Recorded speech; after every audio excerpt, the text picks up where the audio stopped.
All right. Good evening, everybody. According to this, we're live. Sounds good. I am here, as always, with my buddy, half-ass ready. And tonight's special guest, this way, the Mad Professor, Mad Shad. Greetings from the Erie Coast. This is Mad Shad.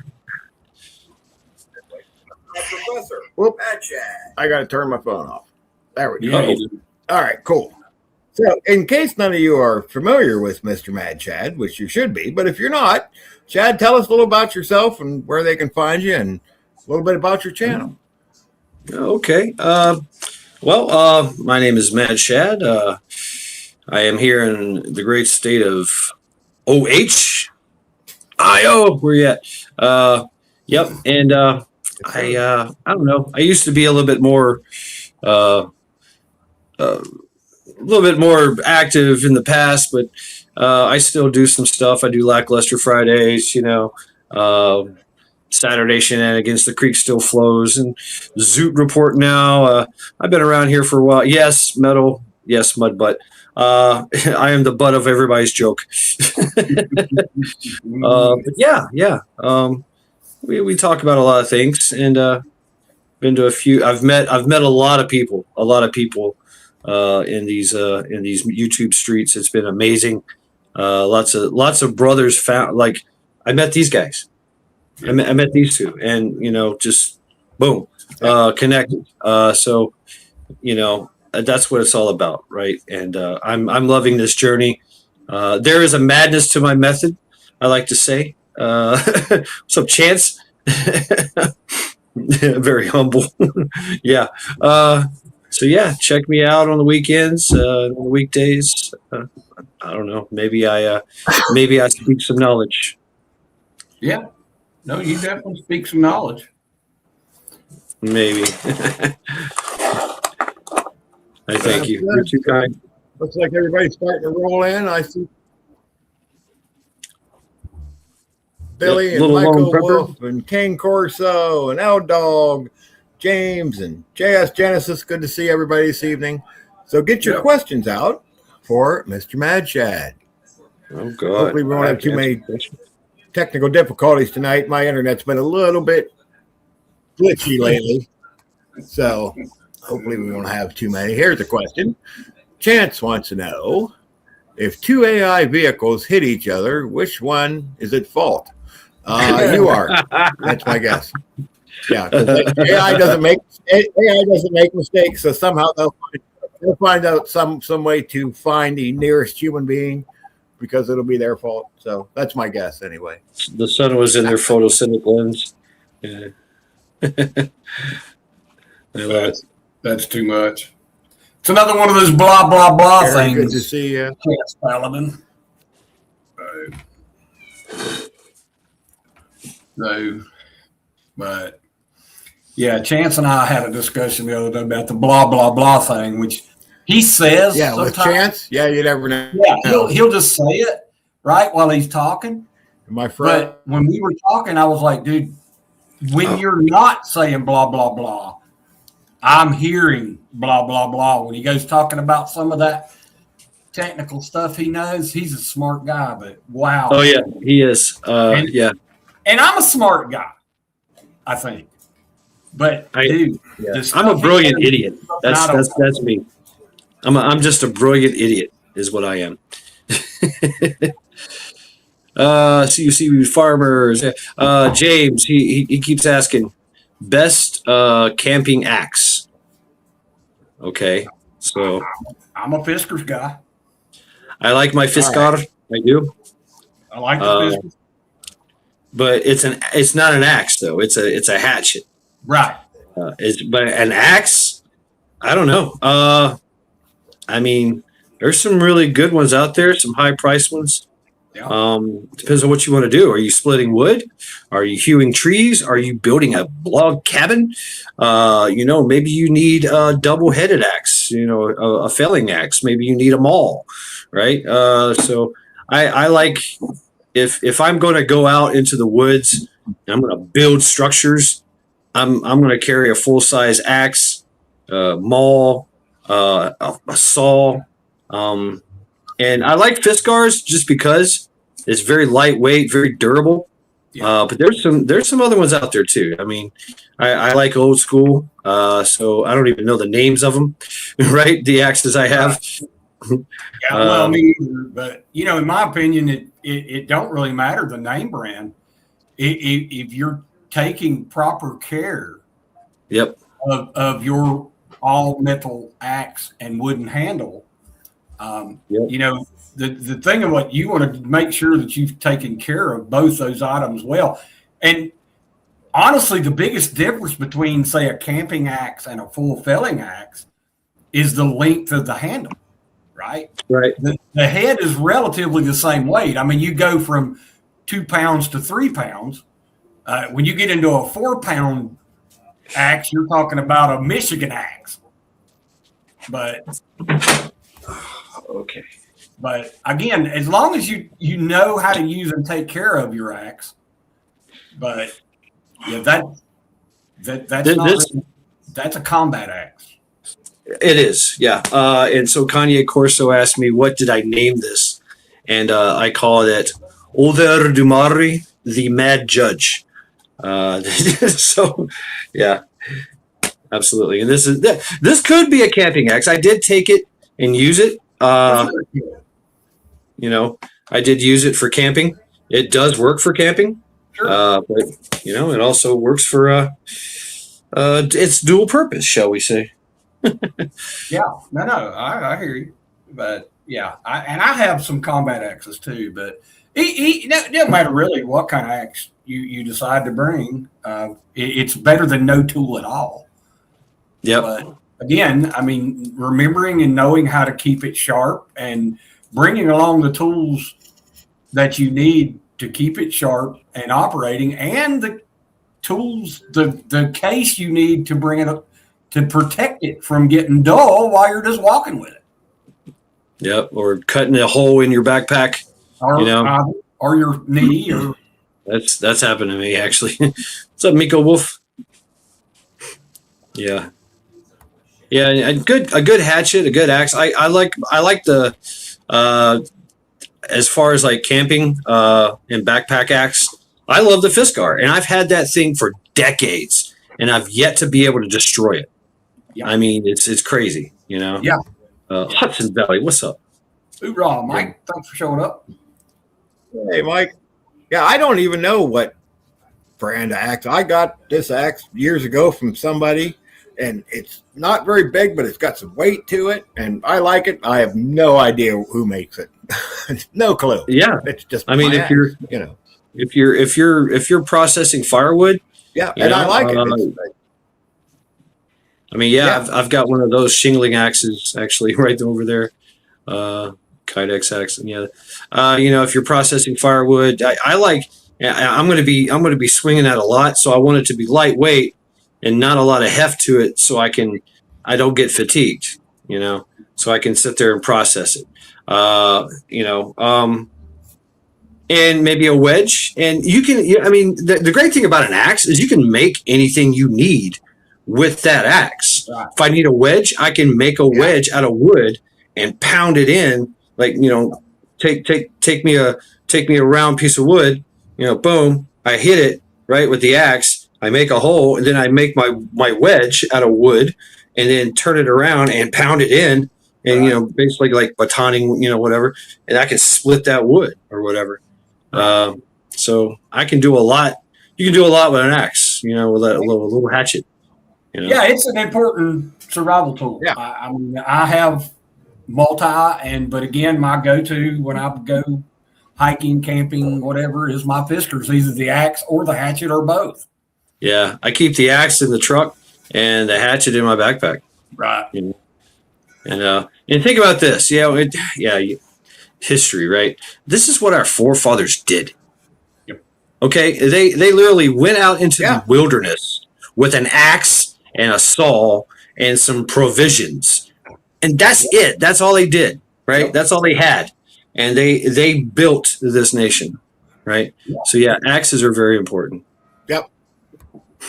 What's up, Vanessa? Yeah, they built houses and fences and barns and the whole 9 yards with very Yeah. little. Yeah, The it's, people nowadays, most people couldn't do it because Shawnee asked about this spring cool snap that we've all had, especially down here. And oh yeah, it was, yes, it threw the timing well, off. for it's been some cold folks up there down too. But we, my grandma told me when I was a kid, don't plant till Mother's Day, and so I haven't planted, so it didn't throw me off at all. Right. But Right. yeah, I live in the leading apple producing county in the United States, and so the apple farmers freaked out a little bit. But we didn't get freeze. We got maybe a light frost, which they can handle. Right. But the drought, I see what she's saying now. The drought has affected things down here way worse than this little cold snap.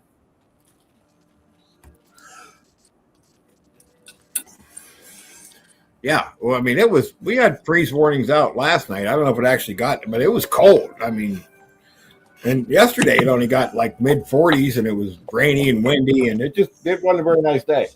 Yeah, it was chilly here yesterday. It wasn't And I'm cold. ready It was chilly. But you know what? The weatherman It was pissed like off this everybody. It in was like Northeast this Ohio. last year too. Yeah. Uh-oh. What happened? I don't know. You're roboting again. I'm having technical OVP. difficulties tonight. Yeah, he locked up. Yeah. But it was like this last year too because, yeah. Oh, wow. Yeah. So the weatherman pissed off Northeast Ohio, all of Northeast Ohio, because they predicted snow yesterday. Yeah. Did you get it? Maybe. Matt Shad, I've been sub for 5 years. Right on. Thank you very much, Hudson Valley. Yeah. I think I've been subbed. I've been subbed with Hudson Valley since the beginning, since his conception as well. So thank you very much, brother. Skull. That's another brother I met. Skull. Him and all his entourage, man. It was a great time. Yeah. Well, like I said, Mike's a pretty good creator.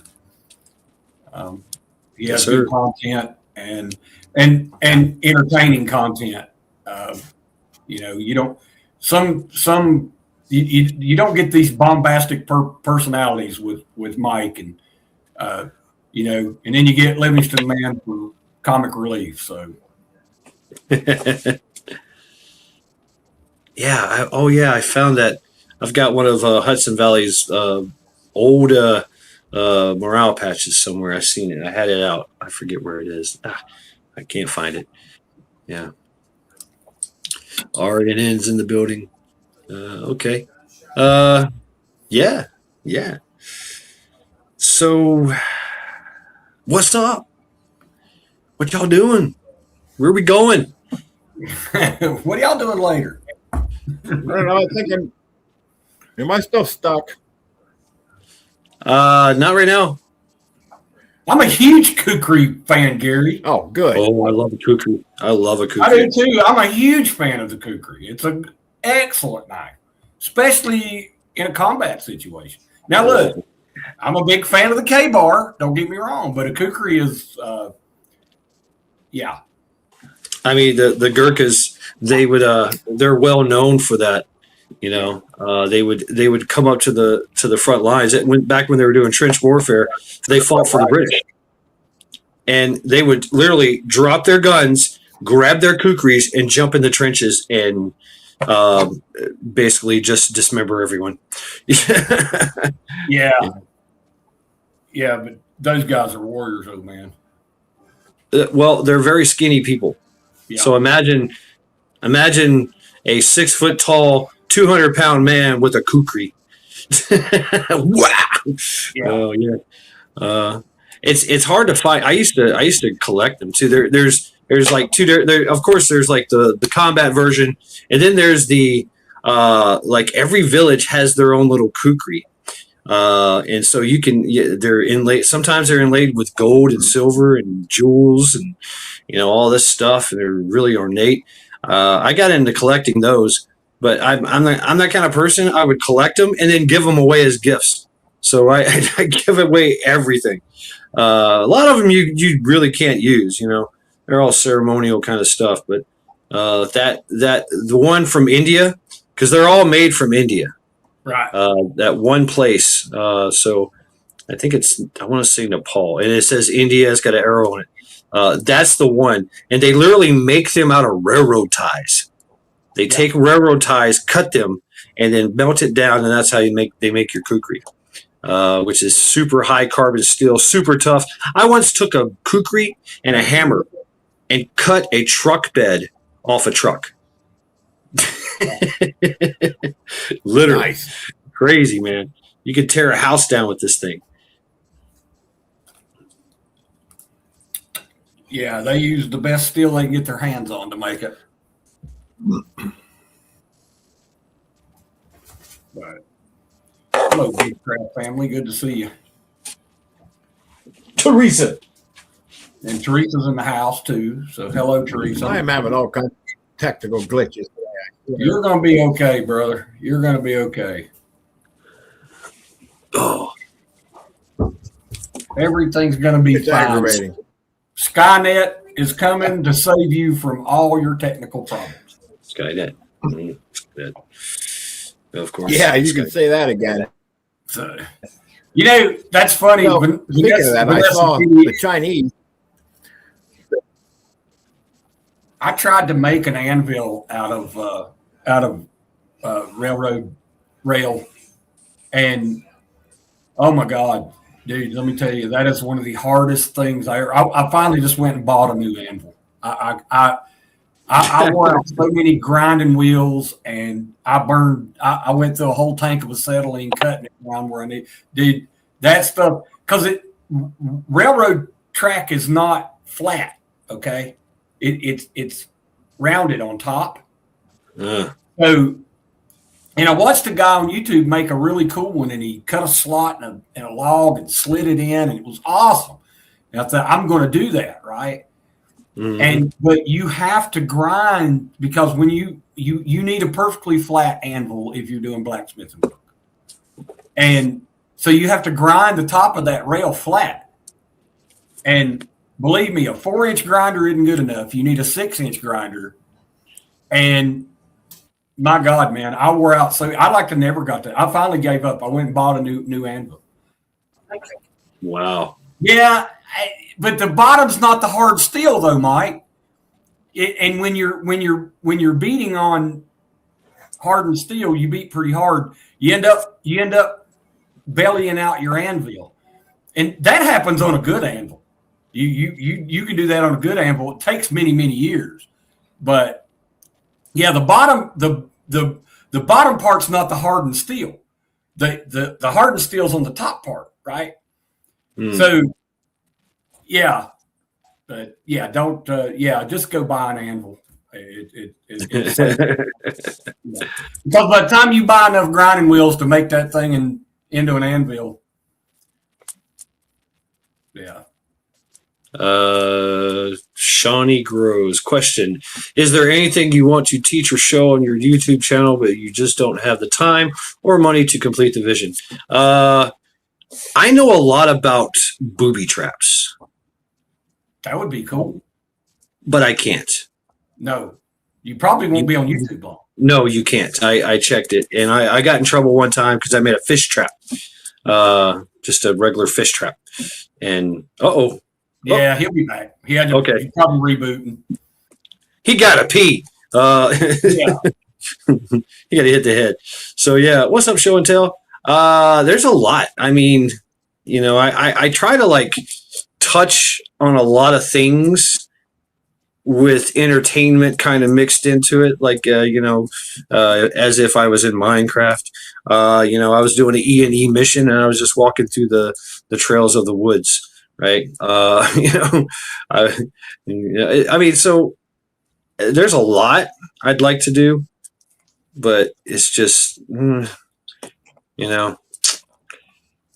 can't really do a lot of it. I've been wanting to do, I'm going to do it. I just haven't had the money to start on my apocalypse truck. And I know y'all have heard me talk about it for a year and a half. Yeah, I have a similar vision and dream as well. Yeah. Yeah. And it's a money thing right this minute. I mean, I've got the truck and I've got most everything I need, but it's a money thing, dude. It's going to tie up, and it's going to take time. It's going to take, it's not going to happen in, not 2 weeks. It's probably a year. There we go. Here's comes. Hey, all right. There he is. All right. Speak I was words. trying to work out. I pushed the button, which is never a good thing. So, You maybe should have pushed it twice. not supposed to push the button. Don't push the button. But yeah, you're right. Though, I don't know Shad. what's going on with this today, but You have to be real careful with sometimes the subject matter you want to put on YouTube, even though there would be a lot of people that would look at it. Yeah. But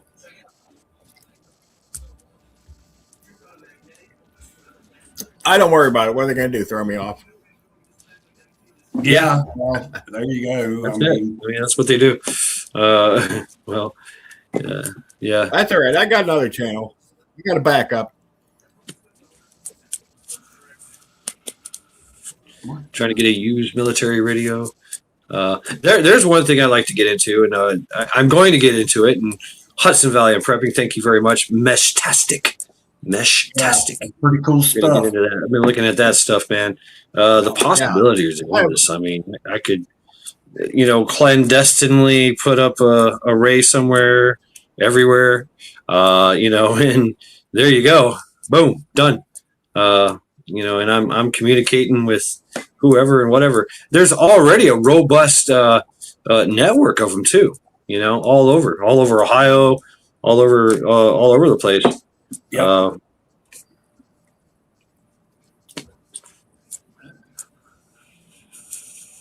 Yeah, Meshtastic, some cool stuff, man. GhostNet, there's a couple out there that are pretty cool, and there's a couple of guys who spend a lot of time on YouTube talking about it. If it's something you're curious into, there's a couple of guys who really got their ducks in a row on that stuff. Yeah, we've been talking about it, and I've been looking into it. Just looking at the internal workings, looking at the possibilities. Boom! Look at that, Hudson Valley and prepping. Meshtastic. Yeah, I went on the Meshtastic map. I went on the core map, the mesh core map, and looked at all that stuff. I mean, I like the possibilities, right? And you can encrypt it. You can deny people service. You can have a closed network. It's only limited by your imagination and how much work you want to put into it.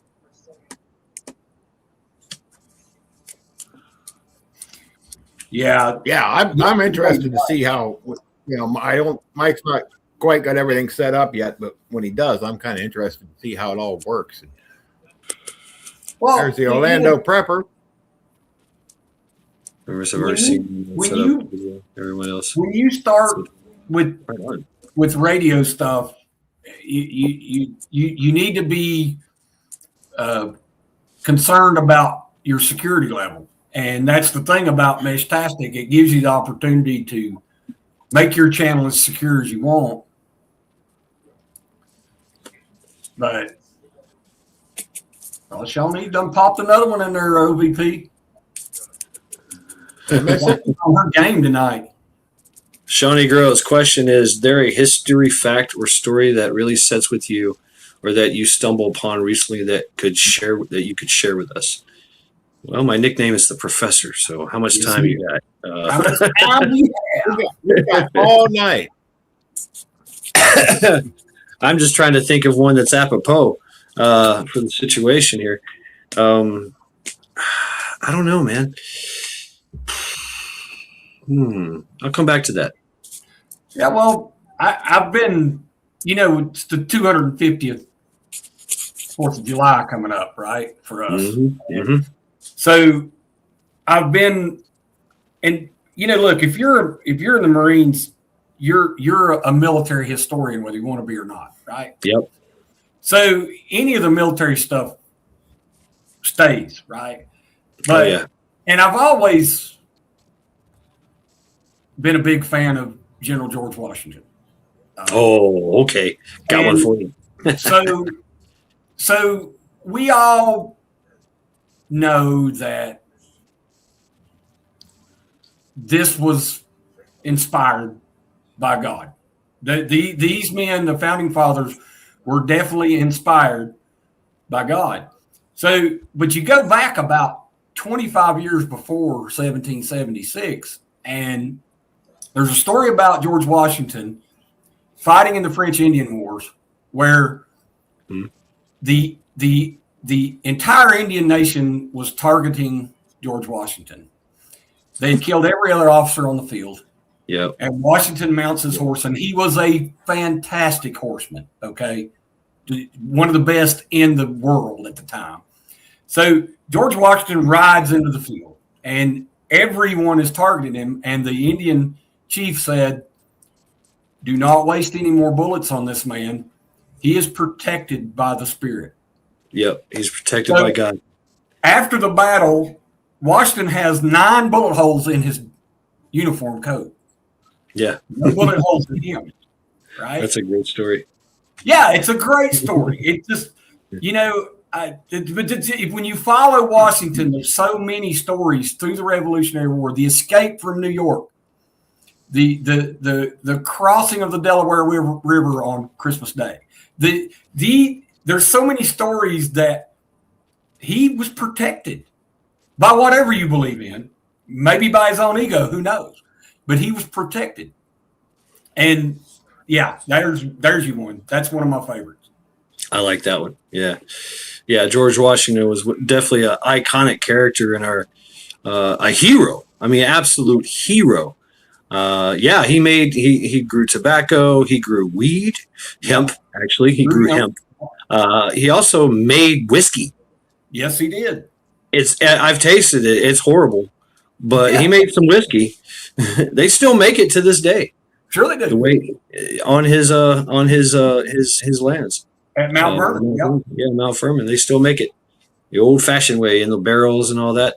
Yeah, and the other thing about George Washington is he knew he could look at people and he could see their potential and go, you know what? I like you. Come with me. I don't know if I'm going to get the name right, but he had a guy named Hassan the Prince, or the Prince. This was a rather large. What's up, Trent? Vision. A rather large individual. He was like 6'5", 300 something pounds. He was a big man for the day. And he was a slave to George Washington, but he wasn't, because he was in the army, right? So basically, George Washington took the prince and said, "Okay, you're coming with me." And this guy was so big and scary. They made a claymore-sized sword for him to go into battle with, and he was with George Washington the whole time, right, through everything. They used to use him. All right, I'm going to try to keep it as couth as possible. They would use the prince when they would interrogate British troops and soldiers, and they say, if you don't tell us what we want to know, this guy's going to have his way with you, and there's no lube. And they were like, I talk, right? So, oddly enough, he after the war, he settled down. He was given full military pension. Absolutely, I mean, talk about a salad bar. He was one of the most decorated, soldiers of that battle. But he was black.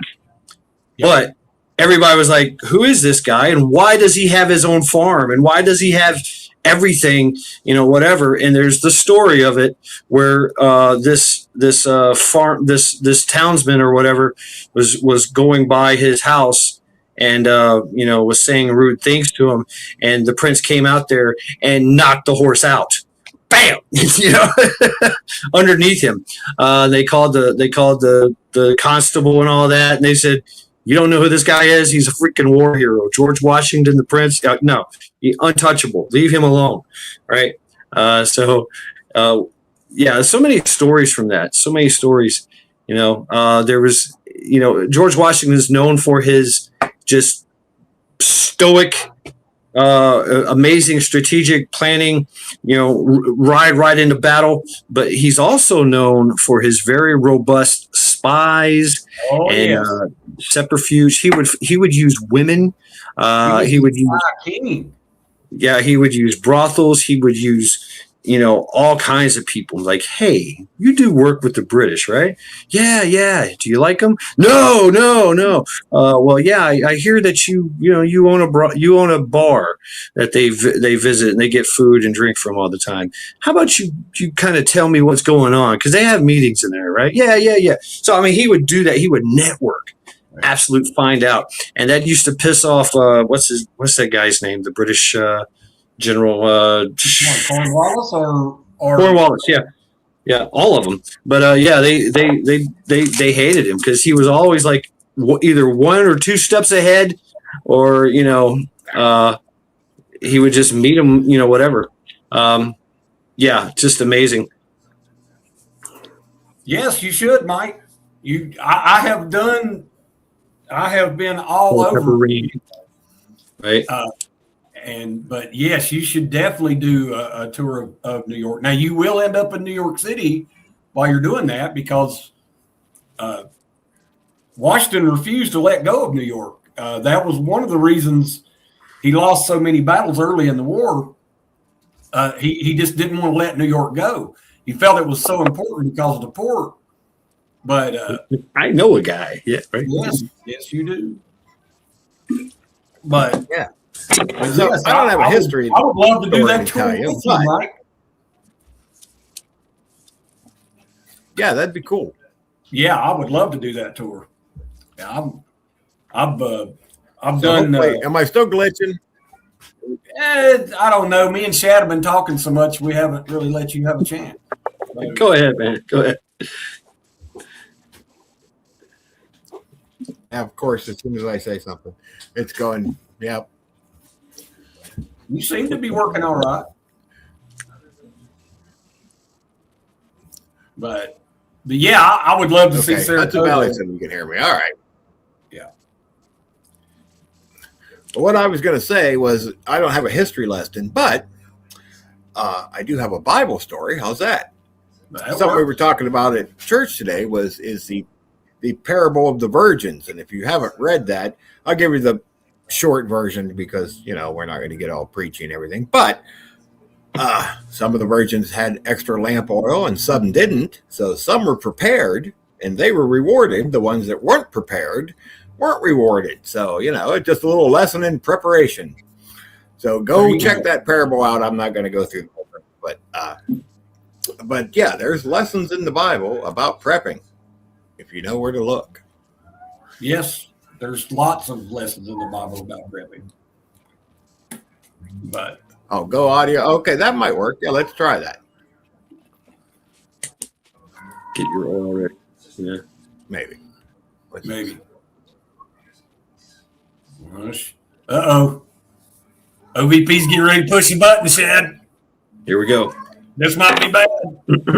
I am going to push a button. Now look, it's working. Oh, that's the wrong thing, but whatever. All right, that's the wrong thing, but whatever. It's fine. It'll do. It'll be all right. It's fine. Yeah, if that keeps my audio going, then we'll just do it that way. So, so far, I appreciate the tip, Mike.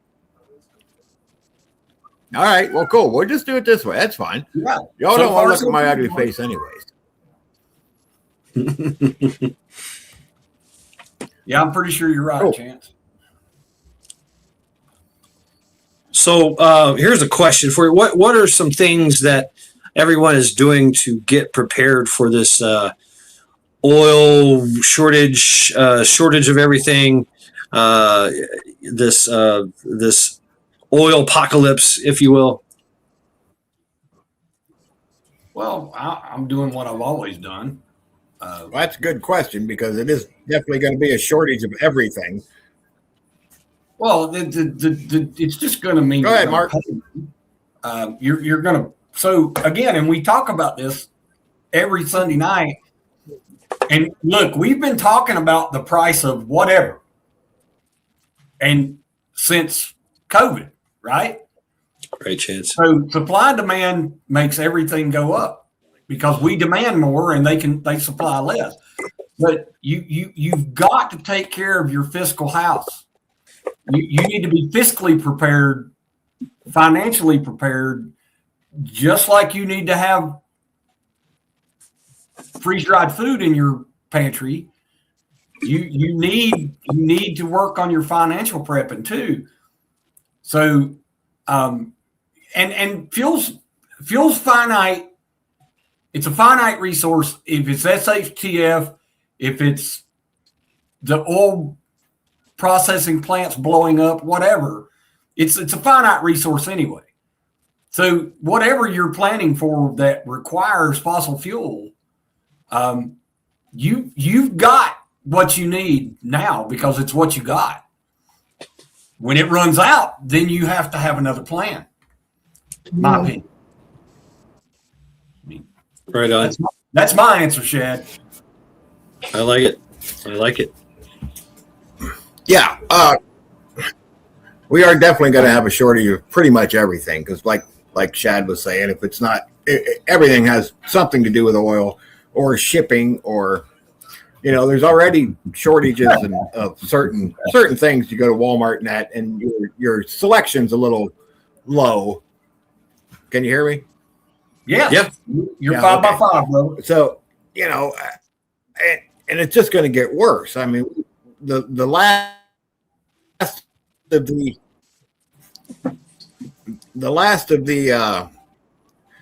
the boats that went through that strait just got here last week. So we're just now going to start seeing things not being on the shelves anymore and not being available. And now they're talking about not importing parts for foreign cars from China. And, there's not as many shipments coming in from China. I've heard stories about the dock workers saying, hey, we don't have any ships to unload right now. So there is definitely going to be a shortage of pretty much everything. So basically, if you need it, go get it. Don't wait. No. That's right, Mike. The ripples are coming. That's, and that's the way of things, no matter where you are. I love the ripple analogy. It's one of the best for what we do. When someone throws a huge rock in the center of the pond, anybody in the chat, anybody listening to the sound of my voice, may not be where the rock hits, but the ripples continue to go out, right? So you have to be prepared for those ripples, no matter where you are or what you do. So yeah, that's spot on, Mike. Wednesday is coming. I'm not really doing There's much different. 97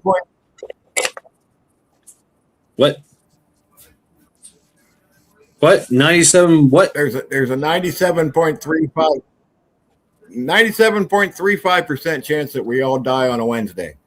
That's what I got you. Wednesday. We all go die. Yeah. Wednesday, Odin Day. I'm not doing much of anything really. I'm kind of like with Trent there. I'm business as usual. So I might look in. I during the summer, nothing's really changed for me during this. I have two vehicles. One vehicle is a big Ford SUV I drive during the winter. The other car is a fuel efficient car I drive for the summer, right? And that's basically, I've already switched over to that. I still kind of drive my truck every now because I love the truck, but man, it's expensive, right? So I'm not really doing much. I pretty much got everything I need. You know what I'm saying? It's kind of cool to not have to worry about, the shortage of everything. Because I've got really everything, and if I don't have anything, right, I'm also used to doing without. There you go. Or make something.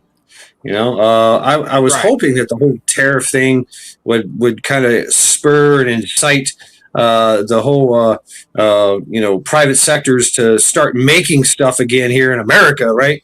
Which we do, but it's kind of slow, I guess. I don't know. I was hoping to get American made products instead of China made products, but Yeah, that'd be nice. Yeah. No, you're right, man. It's and I think it is making. Thing about it is, man, Americans who even though we do cry poor a lot, we just go ahead and pay the extra and get what we want.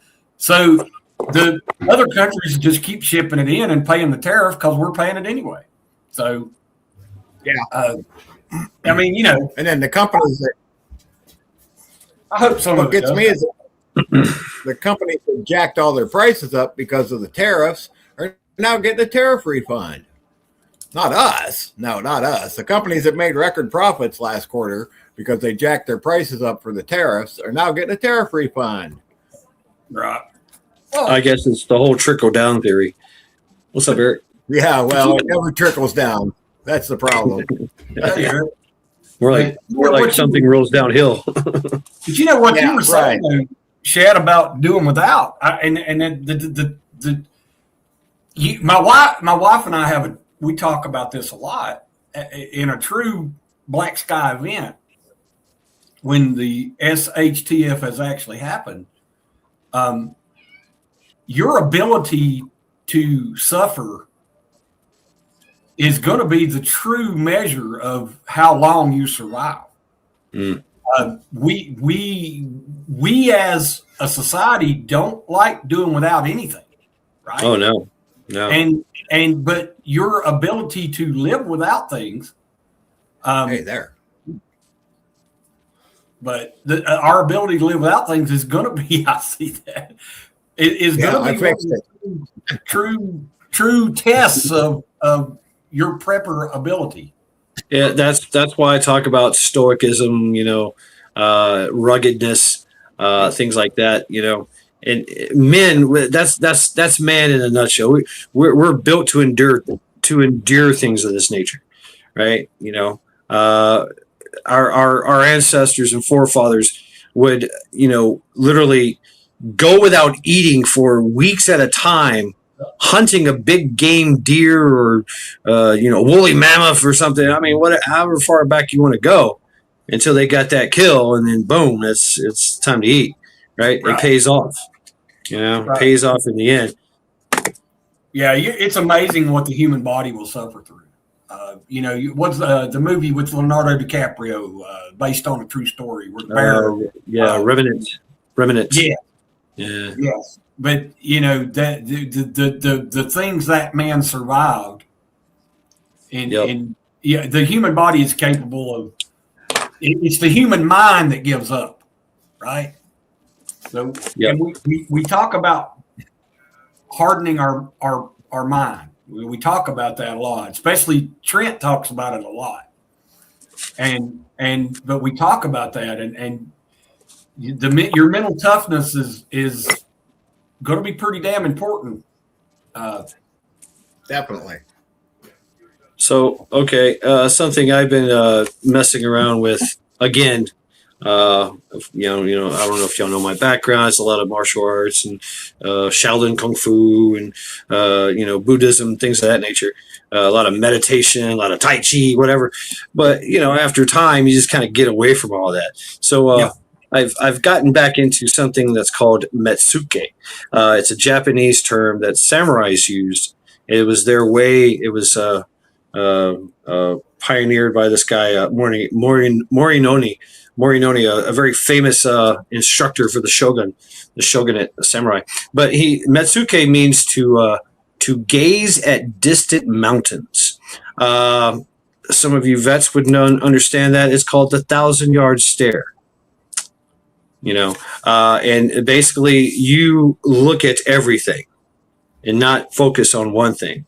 And when you look at everything and basically kind of look at it, kind of imagine going through your life as looking at your peripheral, just unfocused, unfocused on anything except for your peripheral. And if you don't, it's very hard to focus on your peripheral without looking at it. So if you can do that and keep that focus of unfocus, things will pop out at you. Things of relevance and importance will come to you. And not only did they use that in a fighting sense, as using swords on each other, they used this in a philosophical way as well. And they were able to unfocus when they were doing an investigation or something. You go, wait a minute, that lady over there, she don't look right. She's over there chopping fish heads. Something's up with her, and then, it just pops out at you. Things that happen inside your internally, going internal and unfocusing, right, on yourself, you will find like, oh, wait a minute. I feel like a little pain in my kidneys. I think I need to drink a little bit of water here. Listening to your body, but not listening to your body. It's like it's Metsuke gazing at distant mountains. Can't see the forest for the trees. That's something I've been playing with. Anyway, whatever. It might be too foo for you guys. Works great. There she is. Hey, girl. Hey, Reba. I had to turn the camera back on. She had to have her 5 minutes, Well, there you go. Nice. I met her too. She was amazing. Look, those guys. What's up? I just want to nuzzle you. You know those guys. She just wants your rubber belly, that's all. She says, I've met those guys. Oh, yeah, you have, yeah. Yep. Get up at that dog. Oh, she laid out in the middle of the aisleway making sure everybody went by and pet her. Oh, yeah. She's like, yes, absolutely, pet me. Give me all the love. Yep. Possibly a little spoiled. Yeah, well, it's what they're for. Snorri. I hope it's what they're for, because I should spoil the crap out of mine. Oh, don't push the button. Well, you Whatever you talk do, about, I cut the grass, and Lord, my pit bull loves to roll in fresh cut grass. Man, that dog had the best afternoon. Just You enjoy them? I mean, that's a great smell. That fresh cut grass smell. I guess. She wallered, rolled, snorted. She had herself a wonderful afternoon. I wish they would take that and make it into like a beard bomb, fresh cut grass. Yeah. For anybody who don't know, this is my failed attempt at a guard dog. Yes. Complete fail. Yeah. Oh, God, you're right. Well, I mean, her cuteness will stop the robbers. They'll come in the house and she'll just like turn on her cuteness and they'll stop and have to pet her. Oh, yeah. And there you go. That's the only chance of it working. That's the only chance of it working, because that's 100% on that, Kane, because I've had dogs that would not roll. They wanted to roll in nothing but something nasty. Oh, yeah. That was Charity. Yeah. She would find dead stuff and just roll in it. I'm like, now I got to give you a bath. No, Mike, they can't. Mike's got a good question. He said, okay, Yeah, he's got a great. the power grid goes down and the estimated time of restoration is 12 to 16 months. Can society hold on that long? No. I don't think so. Not for the they say majority. 90%. Yeah, right. Maybe, but they say, okay, you got to go. They say 90% won't last 12 months. I don't know if 90% will last 90 days, because everybody is so reliant on DoorDash and their cell phones. And I just think it's going to be, now the people that prepared are obviously going to fare better, but for the majority of the normies, oh man, it's just going to be a complete disaster. Probably from the get-go. I think that you'll see a lot of innovation come out. You'll see people start to make things because they're like, hey, there's no power. Let's just make power, right? Yeah. Let's get on the treadmill for 30 minutes at a time. Let's grab this alternator out of this truck here and let's make power. I mean, you see a lot of third world countries that do it already. You know, I mean, you got running water. There you go. You can turn a wheel. You know, and there you go. Everybody's gonna be like, "Hey, I'll give you a can of food if I can just like, you know, plug in my my cell phone for 30 minutes." You know, you could be a warlord if you could generate power. Well, yeah, you know what? That's a good point. That is actually a really good point. Yeah. Yeah. Well, and again, Shed, that's one of the reasons I've been putting out the handyman videos. Simply because we need to be handy people, man. We do. We need to be handy people. Yep. I mean, I want to be more handy than I am.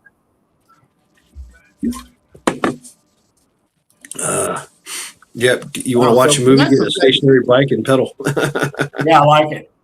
Mm-hmm. So this is interesting. Vanessa says the town banned all hunting where she lives. That's interesting. Well, that's a good thing, actually, because if shift goes up, it's going to be full of game. Yeah. Yeah, absolutely. Yeah. Yeah, right. I like what Mike said. I like that. Yeah, and he's right. There's going to be so many people that are just going to spend their entire time standing there like this, just waiting, and it's not going to come back. Yeah, I got a story for that. You know, so okay. During Helene down here, man, so not only did the storm actually took out some cell towers with the mountain landslides and the floods, but the roads were collapsed, so they couldn't get fuel to the cell towers to keep them going. So we lost cell signal, right? So the hurricane come through on Friday. By Sunday morning, when I would go to the end of my driveway, the apparently that's the only place in the world that any cell signal was coming from. So all of the people who lived, they were all like milling around on the end of my driveway. You know, chasing the signal around. Yeah, and you know what? Was so funny, man. Everybody was walking around. Yeah. So what's stopping someone else from creating their own Wi-Fi? You know, piggybacking, powering up things, and you know, fine. We'll just make our own. You know, I mean, Mestastic, ham radio. You know, I could see the radio coming back, and everybody's doing a show on the radio. I could move my YouTube over to radio. You know, boom! I'm broadcasting on 156 megahertz at 7 p.m., 8 p.m. Be there, be square.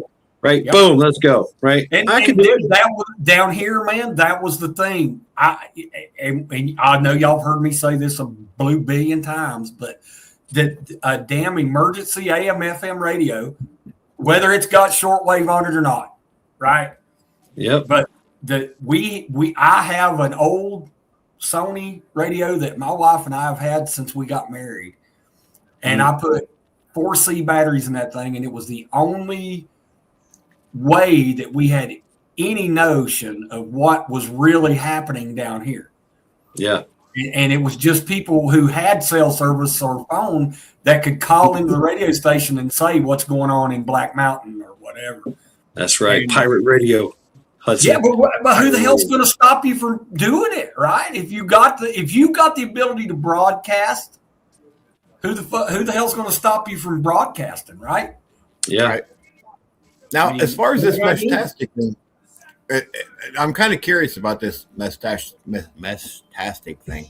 Yeah, I wonder if we could set up like a relay. Like I know it only goes so far. That's exactly how it works. That's exactly how it works. Yeah, but like it's a nationwide network of relays of repeaters. Yeah, but I mean, we could. It only goes like seven jumps or something. Mike was saying. He explained it one day, and I caught some of it.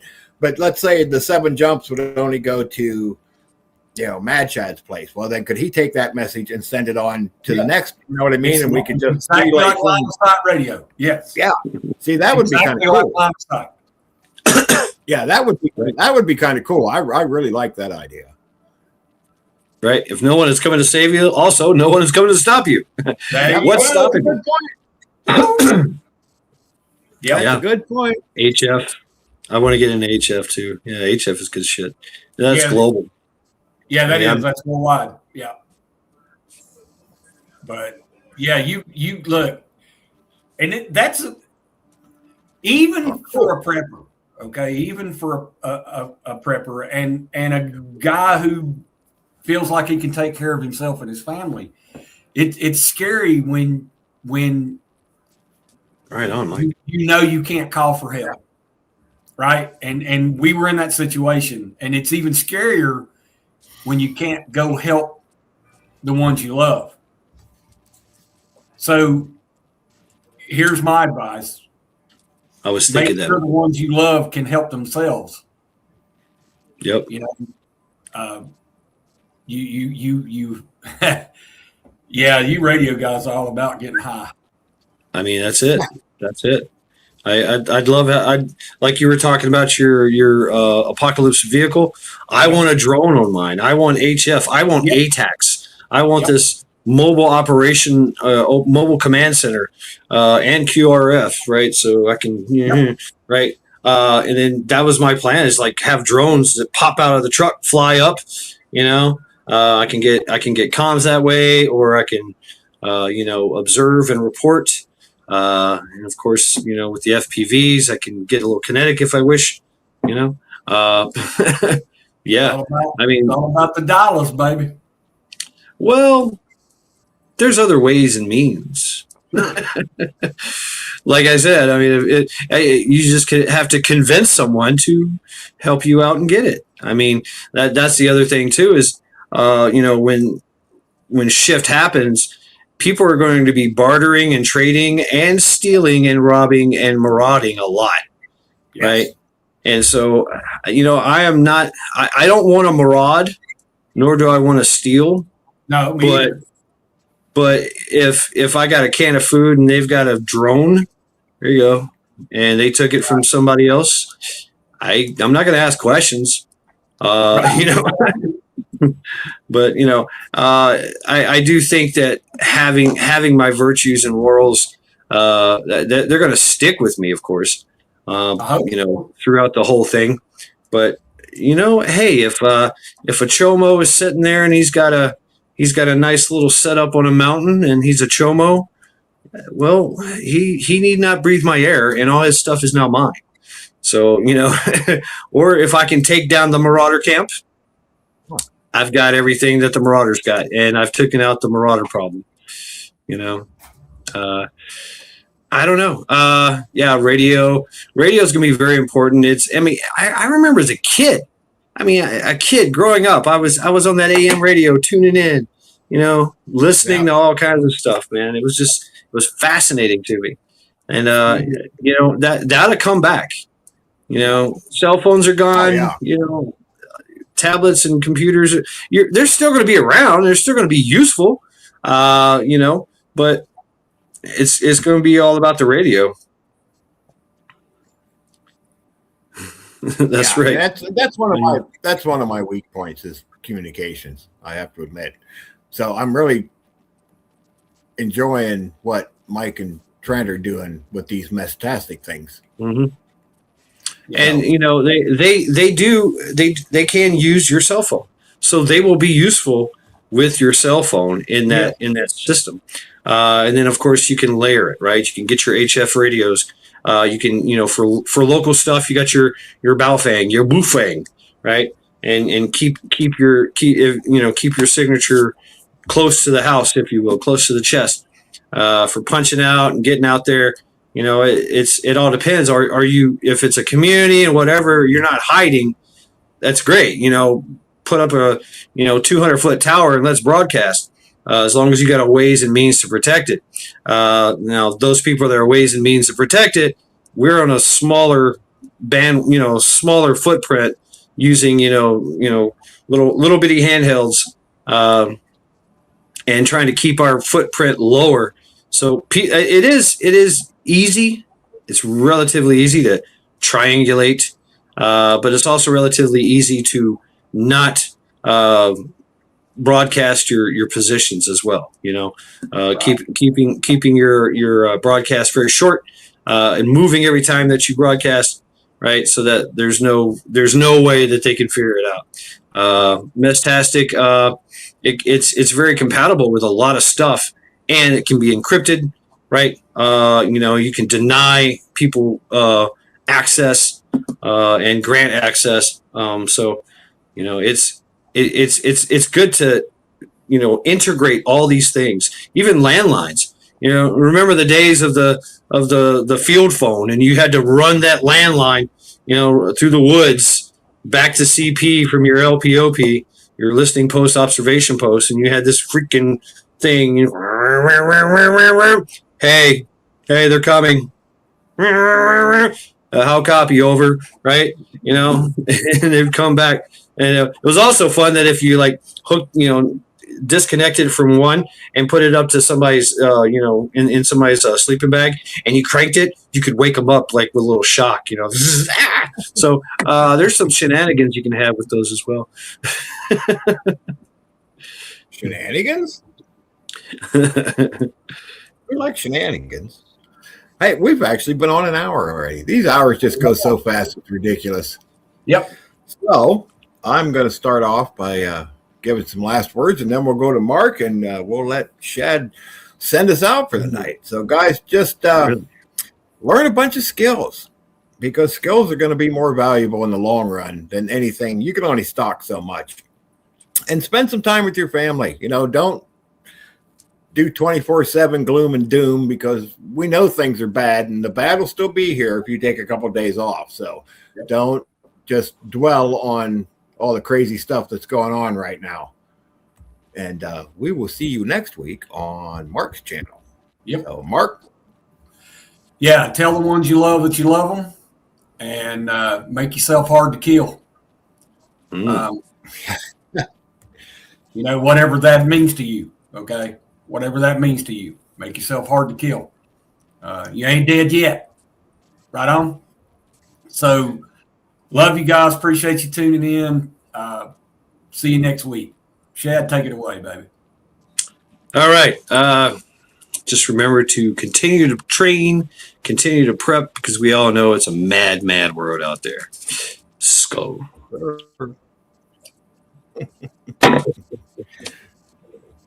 We will see you all next week. Good night. Have a good week, everybody.